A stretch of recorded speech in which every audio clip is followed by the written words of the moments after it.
Pemirsa, Presiden Joko Widodo resmi memberhentikan sementara Firly Bahuri dari jabatan Ketua KPK. Menurut Koordinator Staf Khusus Presiden Ari Dwi Payana, pemberhentian Firly tertuang dalam keputusan Presiden atau Kepres nomor 116 tanggal 24 November 2023. Di dalam Kepres yang sama, Presiden sekaligus menetapkan Nawawi Pomolango sebagai Ketua KPK sementara.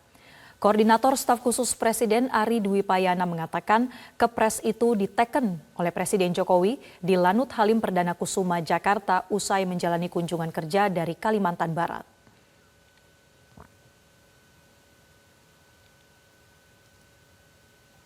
Sementara itu, Komisi Pemberantasan Korupsi mengklaim pihaknya belum menerima keputusan Presiden terkait pemberhentian sementara Ketua KPK Firly Bahuri. Wakil Ketua KPK Johanis Tanak mengatakan pihaknya baru memperoleh informasi penonaktifan koleganya tersebut dari pemberitaan media. Selain belum menerima surat pemberhentian Firly, KPK juga belum mendapatkan surat penunjukan Nawawi Pomolango menjadi PLT Ketua KPK.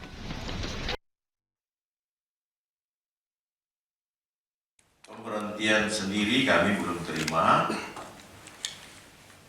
Kami juga baru mendapatkan informasi dari teman-teman media. Mudah-mudahan hari Senin kami sudah mendapatkan surat keputusan pemberhentian Pak Firly sebagai pemberhentian sementara sebagai ketua.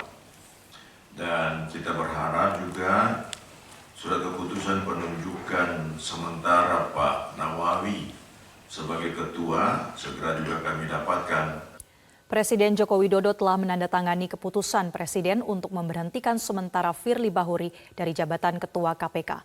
Lantas bagaimana proses penanganan perkara di KPK dan bagaimana mengembalikan kepercayaan publik setelah Firly resmi dicopot sementara untuk diproses hukum? Kami akan membahasnya bersama mantan Wakil Ketua KPK Saud Situmorang. Selamat siang Pak Saud. Saat ini Firly Bahuri sudah resmi diberhentikan sementara, tapi sebelumnya ketika sudah berstatus tersangka, Firly masih sempat datang ke KPK, ikut rapat pimpinan atau mungkin menangani kasus juga. Apakah tidak akan menjadi permasalahan kalau Anda melihatnya?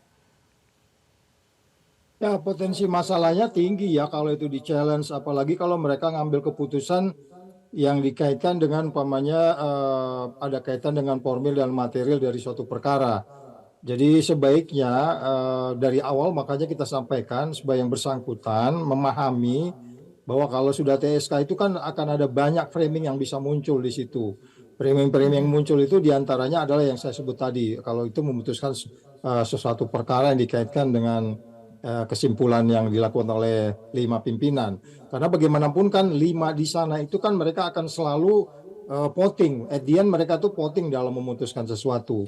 Jadi lepas itu nanti dalam konteks rapat yang dilakukan itu hadir yang bersangkutan, EBI hadir kemudian ikut memutuskan, itu jadi problematik. Oleh sebab itu ketidakpastiannya menjadi tinggi.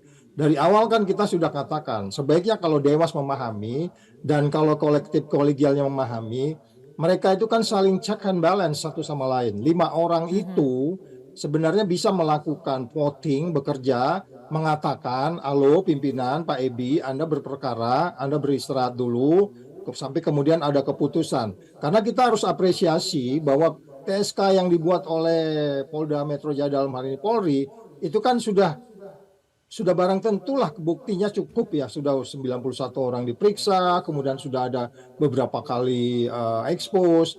Jadi apresiasi, imajinasi teman-teman di KPK yang 5 ini, yang artinya yang 4, harusnya itu menggunakan nalar, logika, dan argumentasinya.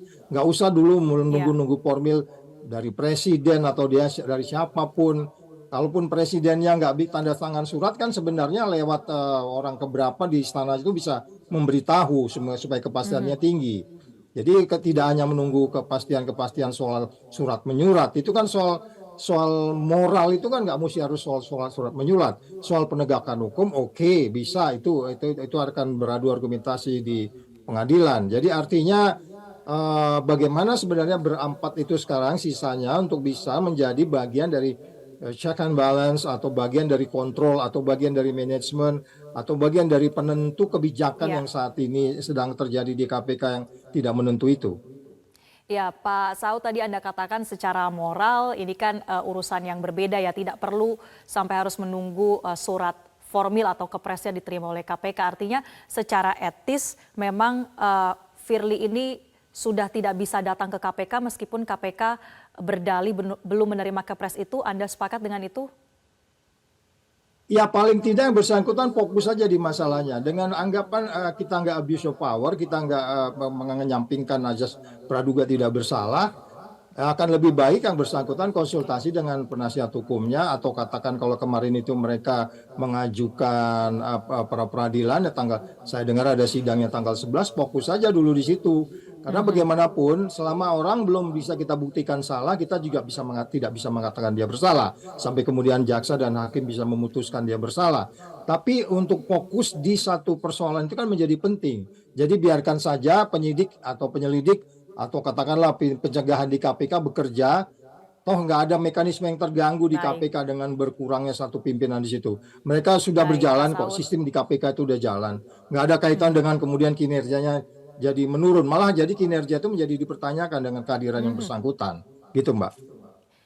Ya, kita juga akan dengarkan ini ada pernyataan dari mantan Ketua KPK, Abraham Samad yang menyebutkan usai ditetapkan sebagai tersangka, Firly seharusnya mengundurkan diri. Kita saksikan pernyataan Abraham Samad berikut ini.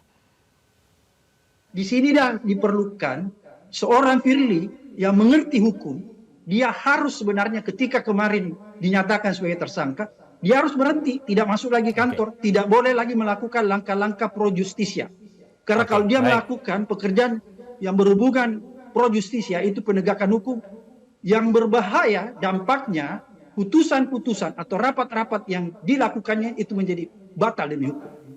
Ya, saya ke Anda lagi Pak Saud, itu tadi juga sudah ada pernyataan yang cukup kuat dari Abraham Samad, mantan pimpinan KPK juga. Artinya dari semua desakan yang sampai saat ini terus diutarakan, kalau kemudian Firly Bahuri datang ke KPK meskipun belum kemudian ditahan, ini akan berpengaruh pada legitimasi kasus-kasus di KPK seperti itu Pak?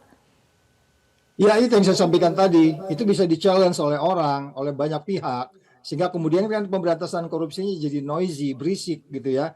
Kita nggak nyampe pada tujuan yang sebenarnya, walaupun katakan nanti buktinya sudah cukup, mereka ekspos, dan penyelidik dan penyidik meyakinkan pimpinan, kemudian masuk ke proses yang selanjutnya.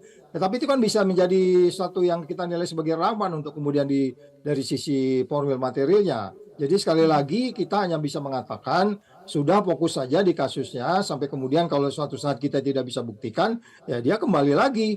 Kan begitu. Jadi apa yang disampaikan oleh teman-teman di luar sana kelihatannya tidak dipahami oleh Dewas. Dewas itu kan sebenarnya dewan pengawas. Mereka logika nalar argumentasinya harus lebih tinggi. Apa nggak bisa memanggil atau menasihati atau memberi masukan sehingga kemudian 4 pimpinan sisa lainnya bisa confidence untuk kemudian melakukan kolektif kolegial bertemu menyatakan oke, Anda beristirahat dulu di rumah biar kami yang memimpin ini. Itu kan kita nggak lihat. Malah ada terjadi bela-membela dari satu pimpinannya yang menurut saya itu juga menjadi bahan omongan di publik ya. Udah jelas bahwa kita harus menghargai apresiasi antar sesama penegak hukum sebagaimana yang kita lakukan selama ini, bahwa kalau selama ini KPK itu mensupervisi penegak hukum lainnya, sekarang tantangannya adalah dibalik KPK yang disupervisi oleh penegak hukum lainnya. Itu harus kita hargai juga kolektif kolegial atau katakanlah interagency cooperation antara sesama penegak hukum kan sesuatu yang paling kita hargai juga gitu Mbak. Ya baik, Anda tekankan harus fokus untuk menangani atau mengikuti proses hukum, apalagi rencananya Senin Firly akan diperiksa oleh Polda Metro Jaya sebagai tersangka. Kita nantikan bagaimana kelanjutan pemeriksaannya. Terima kasih Pak Saud Situmorang, mantan pimpinan KPK telah bergabung bersama kami di Metro Siang. Jelajahi cara baru mendapatkan informasi. Download Metro TV Extend sekarang.